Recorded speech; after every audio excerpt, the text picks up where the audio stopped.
Hello my wonderful viewers, welcome to my platform. This is Linda's TV show. If it is your first time of coming across this channel and you like what you see after watching, please subscribe, put on your notification bell, set it to all notification. In that way you'll be able to get notified each time I upload a new video, even those without notification. Here we react to all forms of videos, international and local. Every Saturday by 2 p.m. we have our interaction section. You are free to call in to air your opinion about the happenings in our society. Invite your friends, share my videos with your families and colleagues. Do not keep this information to yourself. Myself, I will be sitting down here to watch this video together with you from the beginning to the end. Then we'll go to the comment section and leave our comment, our opinion about the video we watch constructively. What would you have done as Commander-in-Chief with what happened in Owo yesterday? What I would have done as Commander-in-Chief over what happened yesterday, let me first say my condolences to the families of those that lost their lives, to my friend and my in-law, the governor of Ondo State, and to the Catholic community and the entire religious body in Nigeria and beyond. What I would have done is to first, reach out to the families and then do empirical evaluation of what happened. I should get security briefing from the secret police, from the other intelligence agencies, and then I should be able to evaluate and then take decision. Well, Governor, something happened a few days ago where you were quoted as having declared support for Senate President Ahmad Lawan, who is one of the persons, one of the aspirants on the platform of the APC. Where did that mix-up come from? Apparently, you were just exchanging visits as Oji, your communication person, later reported to the public. Please, can you just clarify, what exactly happened and what you think your chances are as the APC goes to its convention today, tomorrow? Abati, thank you very much. I thought that Arise would have arisen this morning by offering me an unreserved apology over that fake news, because I believe strongly that Arise, has reputation, even beyond Africa, but an international, reputation. And so I saw that as a paid job and calculated attempt for the second time to demarcate me. But I'm a project of God and nobody can demarcate me. And what transpired was about 3 weeks back, I visited the Senate President, who is also co-aspirant. And I have also visited many other aspirants, especially within the Southeast, in a way of building courage, encouragement, and then consensus. And so it's for me, it's very healthy. And for the first time that aspirants are not demarketing themselves, but they are cooperating and then pledging, cooperation to one another in the event of because only one person will merge. And so this few days, the Senate President, a gentleman, returned the visit with some senators, and he said to me, "Should you be the one coming, the divine consensus person, I will be your #1 supporter." And in turn, speaking, and don't forget that this is #3 man, and he humbled himself to make this kind of statement to a governor.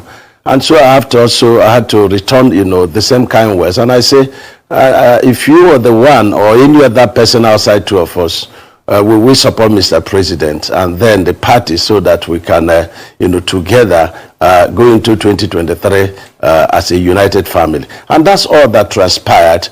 He didn't come to ask me to step down. I didn't come to ask him to step down because stepping down on what ground? We all have our strong points, and such discussion never came up. And so I was very, very embarrassed for our rights to have carried, you know, their reason and their rules and carried that fake news. So they have to redeem themselves. Well, you know, if as you allege, you know, we were one of the channels that reported that mix-up, we apologize. No malice intended. Okay? And it's good that you have offered this clarification again on our platform, you know, so no malice. We apologize. Okay. Thank you for that, Mr. Governor. But are you frightened by my credentials? Because I know that you've been seeing a lot of works I did. I don't know if you are frightened by my credentials. Anyway,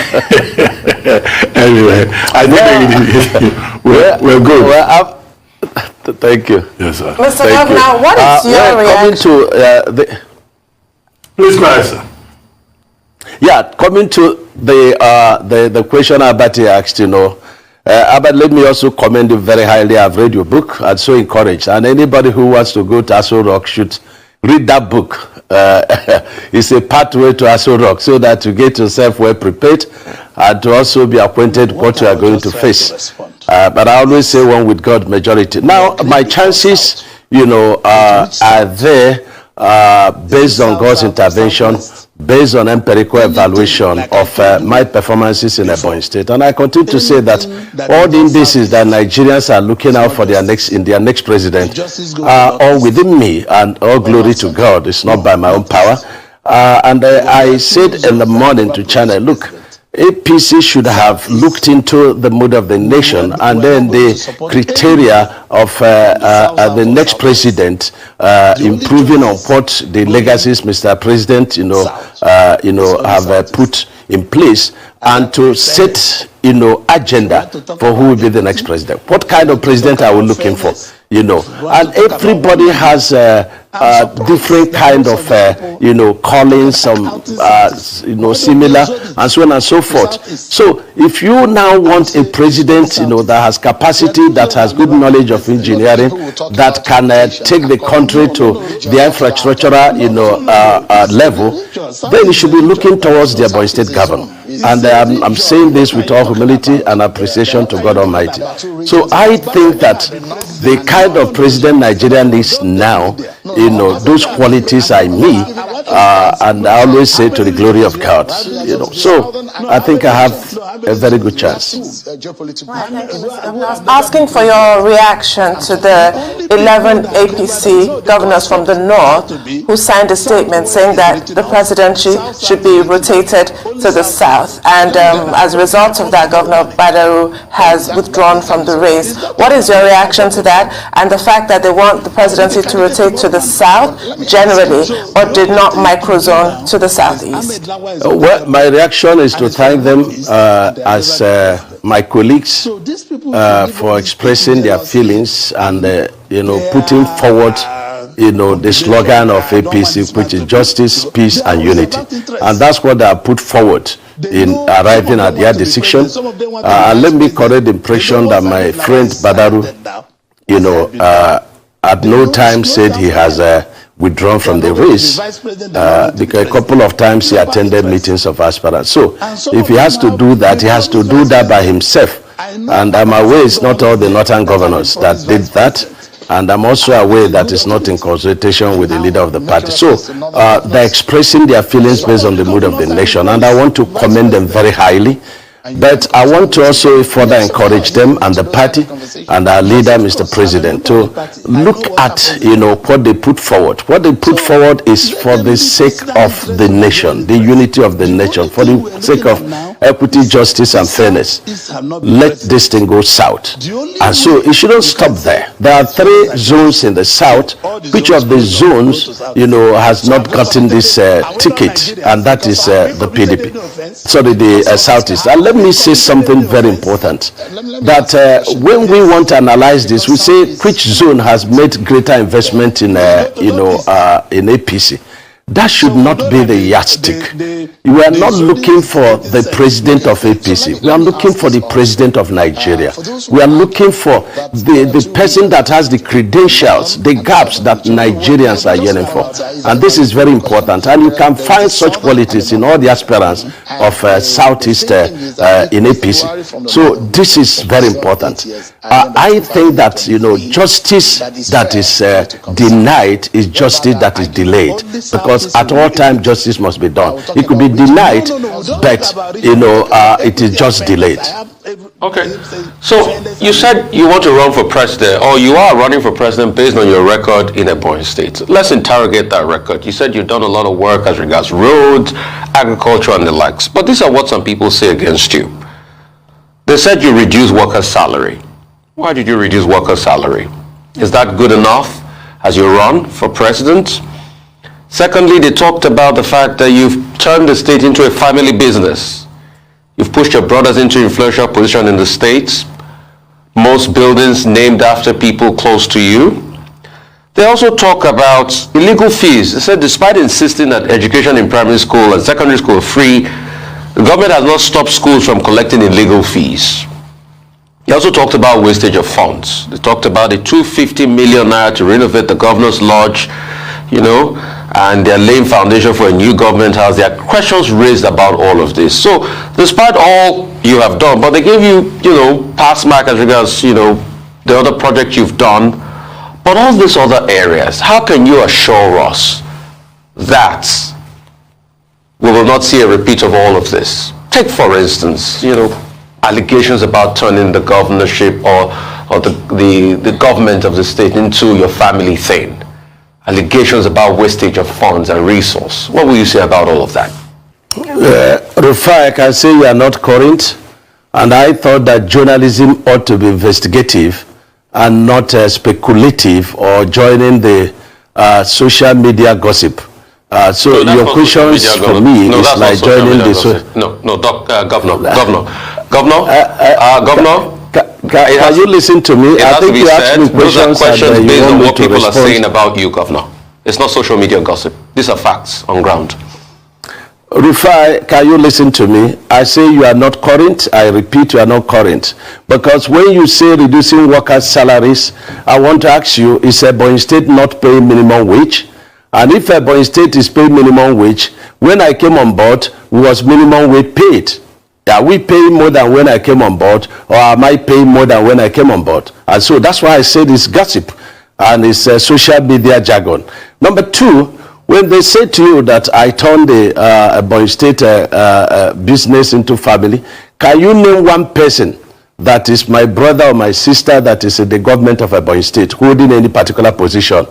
Can you name any of my brothers or sisters doing any particular project in Ebonyi State? And that's why I say that journalism has to be investigative and not make gossips. This is what people say about you. What has it got to do with the realities on ground? And I want to offer you something. Let every state in Nigeria, both now and after, turn the business of their state the way I have turned the business of Ebonyi State. They are all there for you to see, and they are all there for you to analyze. They are all there for you to come and see for yourself, and not saying these are what people are saying about you. People can say anything. Even if I walk on top of water, people will say I raise dust. It's all about politics, but the realities are on ground, and you cannot eliminate it. So forget about what people say. It was Christ that asked his disciples, what do people say, about me? It took divine intervention for Peter to say, you are the rock, the Christ. And so I want to say to you, Rufai, forget about what people say about me. Look at what I have done and come down to Ebonyi State and see for yourself. You have a right to make reactions, just like people want you to react to the 250 million renovation for the governor's lodge. Those are the things people say about, you can't discountenance them. People will always speak based on what they see. You are very wrong about the figure. The figure is not 250, Rufai. The figure is 350 million. It's not just 250, it's 350 million. And it will be very difficult for me to tell you how prudent that amount came to be. But it is important for you to come and see that edifice and see whether you can even do it with 1 billion. And I want you to also know that in terms of transparency, that I became first in Nigeria. I'm the only governor that has, award from ICPC as the ambassador of, transparency. I became first in terms of prudent management. I became first in terms of, sustainability, index. I became first in terms of, transparency in public funds. And so I'm not disturbed because I came in the name of God, and I fear God in doing the jobs that God called me to do. And I'm very happy with what I have achieved in Ebonyi State. And that is my, driving point in wanting to be president. Well, Governor Umahi, let's look to the future. Now you are seeking the flag of the APC, and the process has already started. And you've been quoted as saying you will turn Nigeria around if you were to be given the opportunity to be president.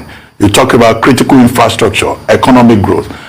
In the few minutes remaining on this segment, could you just itemize for us what will be your priorities if you become the standard bearer of the APC and eventually president of Nigeria? Thank you, Abati. I've always said that I intend to replicate what I've done in Ebonyi State, at a larger scale, if God gives me the opportunity to be the president of this country. Take, for example, the security in my state. Though I will not be able to tell you all that I have done to, ensure that there is no sit at home in my state, in Southeast, no matter the situation. But, I had to, use a bottom-top approach in dealing with the security situation in my state. Take example, the issue of health. I built the most sophisticated University of Medical Sciences, and the university is there for everybody to see, and the equipment, the best equipment you can find anywhere in the world. Take the issue of education. I've been able to establish a lot of educational institutions in Ebonyi State, and I've been able to redefine the infrastructure for educational institutions in my state. Take the issue of agriculture. I've been able to get down to the farmers and to the people, and I've empowered a lot of youth. I've made agriculture to be one of the factors of employment in Ebonyi State. Take the issue of weight curation. I've been able to engage a lot of our people, in weight curation. I've been able to reduce unemployment by using direct labor to attack a lot of our infrastructural decay. And this is working. Ebonyi State is a construction site. Even as I'm talking to you, every morning I have to sit down and evaluate the ongoing projects and performances. And this is what I intend to do. And I engage. And I've also said to Nigerians, allow an engineer for the first time to engage this country, because one of our greatest problems is management of our infrastructure and the development of infrastructure. And I've got all those credentials. If at a tip, you ask me the cost of any construction matter, I'll be able to tell you, and I can disaggregate them, and so I'll be able to manage the economy of Nigeria based on my experiences, in different, sectors of our economy in Ebonyi State. And I keep saying, try an engineer, and let the issue of debate not be on the capacity to buy delegates, the capacity to, spend money. Let it be based on the yearnings, the gap that Nigerians are looking for, because this is what will be the top, discussion when the campaigns, will start. And that's why I'm offering myself for this, important job. And I can defend, my coming and my commitment and the courage to take this job. Well, thank you very much, Governor Umahi, Governor of Ebonyi State, and APC. Thank you so much, my wonderful viewers, for watching this video together with me from the beginning to the end. Like I said before, if you like what you see here, if you like what I do in this platform, as you have finished watching this video, please hit that red button that says subscribe and put on your notification bell to all notification. In that way, you'll be able to know when I upload a new video. Share my videos, leave your comments in the comment section constructively. Until I meet your way again in my next video, I still remain your Linda's TV show. Bye-bye.